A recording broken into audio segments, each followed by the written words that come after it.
Hey guys, welcome back to today's video. I hope you guys are all having a great day today. So I am about to head to an event that is hosted by Shark Tank host.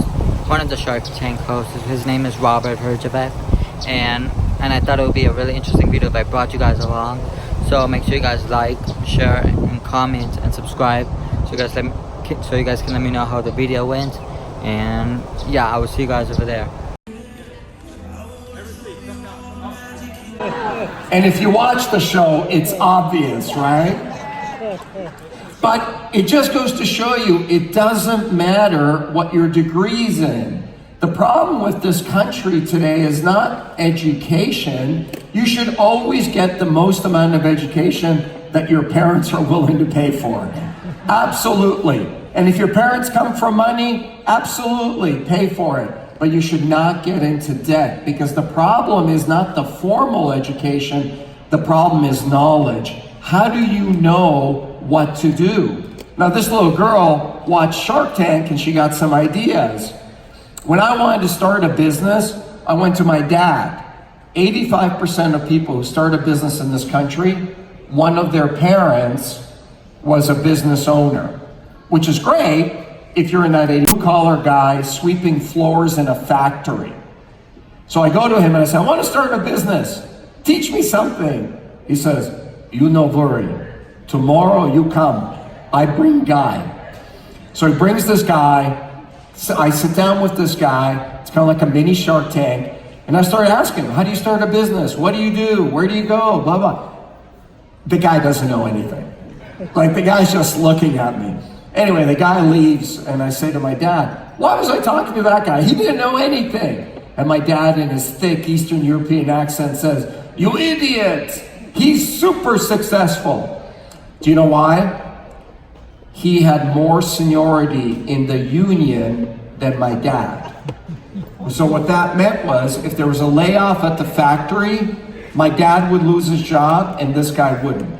And in the context of our life at the time, that was success. I'd never met anybody who started a business. I didn't know how to start a business. I never met anybody who worked for themselves. My only way of making money was, you get a job, you get a raise, you make a little more money. My entire dream in life was to make $1,000 for my age. So my dream was, by the time I'm 50, that I'm making $50,000 a year, I have 20% of my mortgage paid off, I didn't even dream big enough to pay off my house, and I have a used Corvette. That was it, baby. Like, that was on my board. I'm like, man, if I can get there, that's the dream. So how do you get there?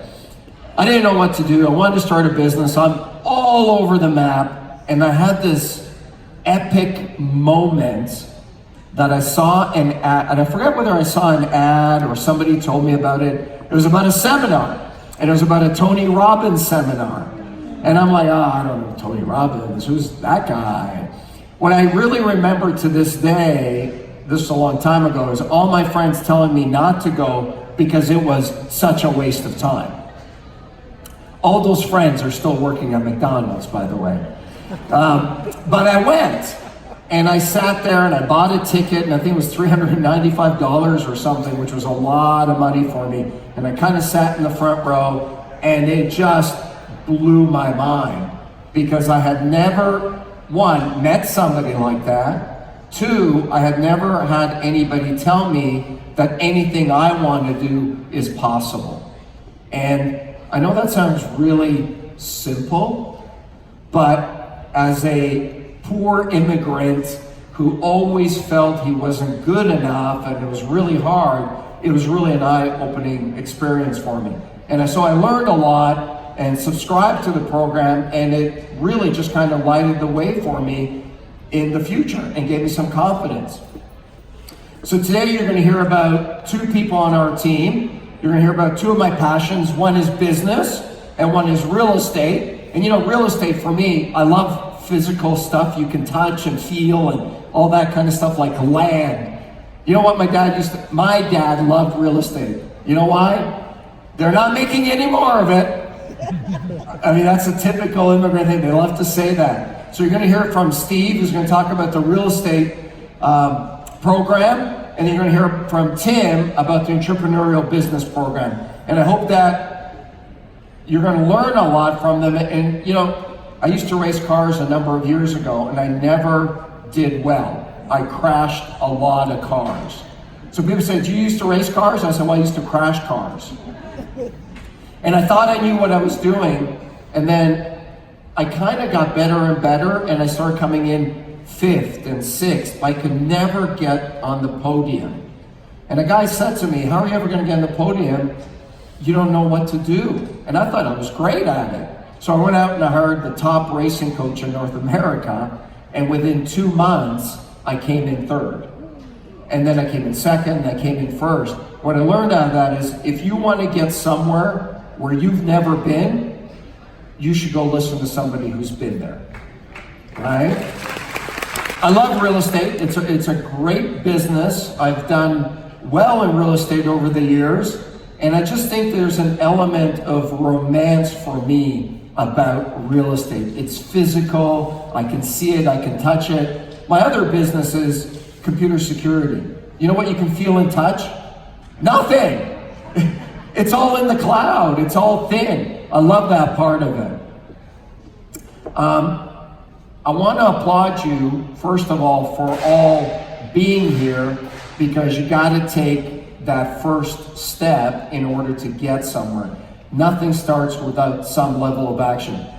I'm sure all of you had an opportunity to be somewhere else. I'm sure all of you had somebody to tell you, oh, I wouldn't go, and they didn't come with you, but you made the effort. And 80% of anything is actually taking the initiative and making that first step in order to improve. So I applaud you for that, because it's really, really hard, and you just got to keep it going.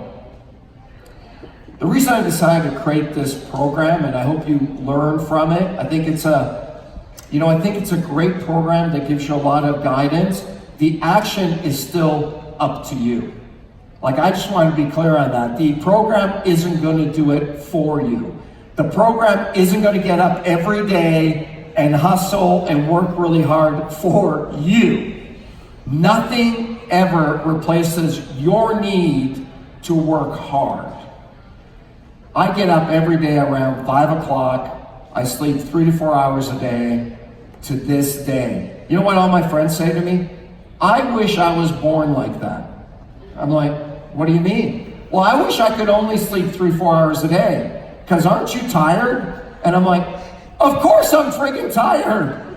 I slept 3 hours last night. I'm exhausted. But I would much rather be tired than poor.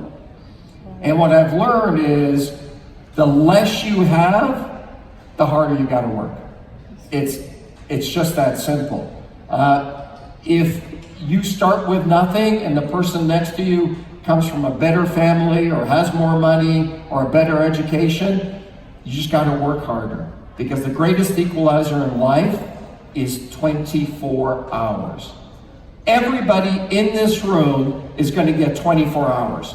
You want to get more out of the day? You got to do more than the person next to you. You don't have as much as the people that you want to move ahead of or do better for your family. You just got to get more out of that time. And it doesn't matter why you want to do it, but you got to make a certain amount of money in North America to take care of your family. That's just reality. I don't care if it's a better education, a nicer car, a nicer home, it doesn't matter. But there's always a purpose. You know, for me, it was really easy from that perspective. My dad and mom escaped from a communist country when I was 8 years old, crossed the border. We came on a boat called the Cristoforo Colombo, just to make it more dramatic. One suitcase and $50, and we lived in someone's basement for 18 months. If I didn't do something with my life, my parents' sacrifice was meaningless. So when I was going out and I was working hard and not going to the parties and working harder than everybody else, people say, oh, do you want to go here? Do you want to go there? You work too hard? I will never work as hard as what my dad did. I will never go through the pain and sacrifice that man went through to put me here. And if I'm not going to do something with my life, it's disrespectful to him.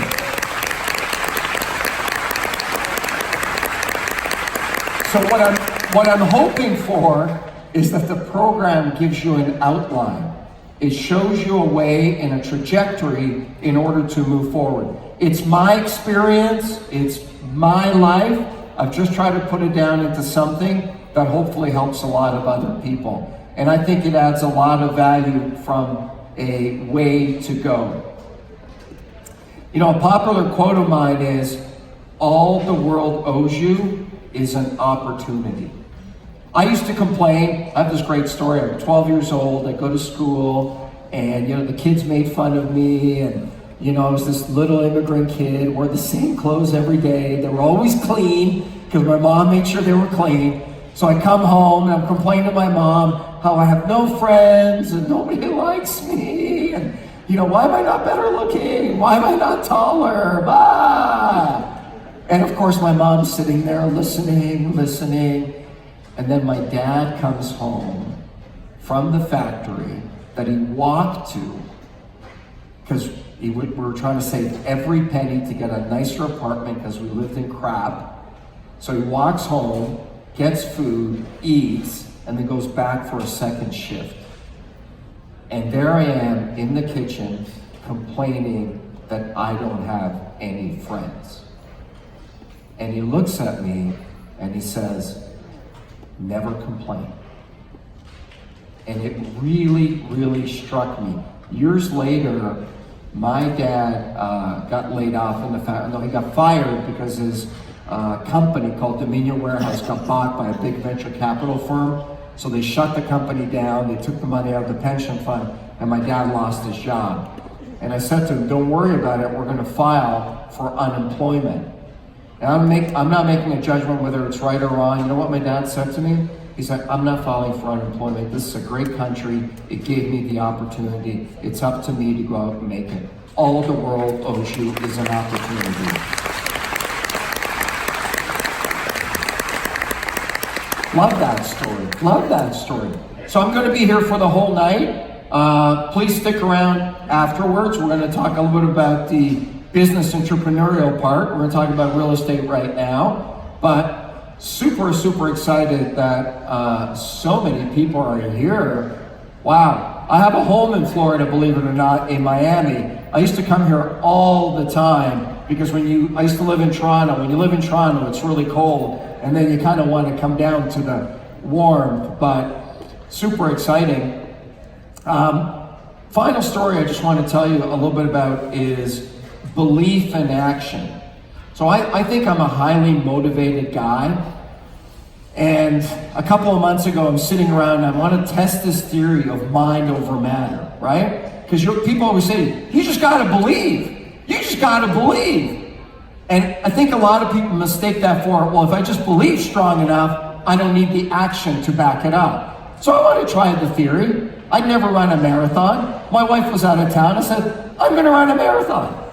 So I look up this website where all the marathons are in North America. I go to Arizona and I show up. And I'm thinking it's going to be like the New York Marathon, 100,000 people. I go up to the lady, there's 27 people there. I'm like, where is everybody? She says, honey, this is it. I'm like, where's the route? Where's the trucks? Where's the balloons? This is Arizona, small town Arizona. She says, honey, run 13 and a half miles that way. There'll be an orange cone, turn around and come on back. So I'm like, this is great. So I go, I start running. I'm at mile 8. I'd never run 8 miles. I'm thinking, I'm on fire. I'm going to qualify for the Boston Marathon. In my very first marathon, this would be so great for my speeches. So I'm running mile 15, I'm kind of slowing down. Mile 16, I'm dying. It's hot. And all of a sudden, like I'm barely moving, I hear patter, patter, patter, patter, patter, patter. And I look behind me and there's an 82-year-old woman running past me. Do you want to know how I know she was 82? Because as she's running past me, she goes, I don't know why you're walking because I'm 82 and I'm running. And I'm like, oh, no, you don't. So I'm like, oh, I leave her behind.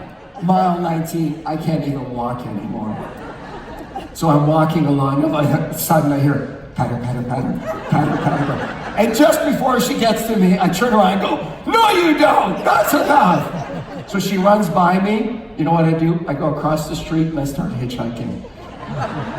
It's the middle of the desert. There's nobody around. Finally, some car stops, picks me up. I'm drenched in sweat. Guy doesn't say a word. We're driving along. Looks at me. Hey, aren't you the guy from Shark Tank? So, belief is really good, but action is better. I probably should have rehearsed. I probably should have got some coaching on how to run a marathon. I should have at least read a book on how to do a marathon or run once or twice. So, belief is good, action is better. I want you guys to meet my friend Steve, who's going to talk to you about some action in real estate and how to move that ball forward. Steve, come on up here.